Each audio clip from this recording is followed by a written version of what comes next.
Скопје не би било Скопје без универзална сала и сето она што таа во себе го носи. Во исто време, без сомнеш му недостасува нова концертна сала по сите модерни стандарди, се ставовите на учесниците на денешната трибина.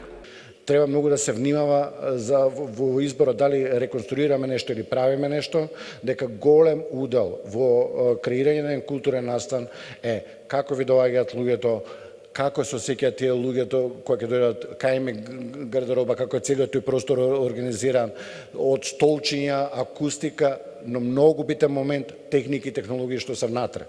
Сакам да апелирам да не се заборави дека оваа сала беше и киносала меѓу останатото покрај сите функции кои беше подготвена да ги извршува и дека во незината реконструкција или градењето на нова сала можеби треба да се размисли за тоа. Скопје е град кој кубури со кина. Ставот е дека универзална сала, бидејќи представува некаква меморија на градот, дека таа треба да се реставрира.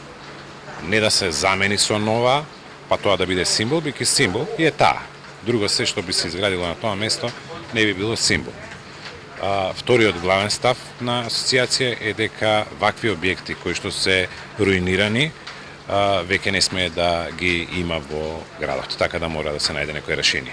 Свесна сум дека да се одлучува за културната инфраструктура на градот е исклучително важно и одговорно, и тоа ќе биде судбина на овој град во следните 30 до 50 години, вели Шилегов. Мојот фаворит би бил да изградиме нов мултифункционален универзален објект, како што е универзална сала кај сегашните оранжери на паркови зеленило, значи на самиот близ во градскиот парк, и тоа да биде одбележена македонската архитектура, бидејќи тоа ќе биде конкурсно едно решение, и да се реновира, односно реставрира постојниот објект на универзална сала. Шилегов најави 3 опции кои се разгледуваат. Реставрација, втората опција е 2 сали, нова и реставрирана, и третата е нова сала на нова локација.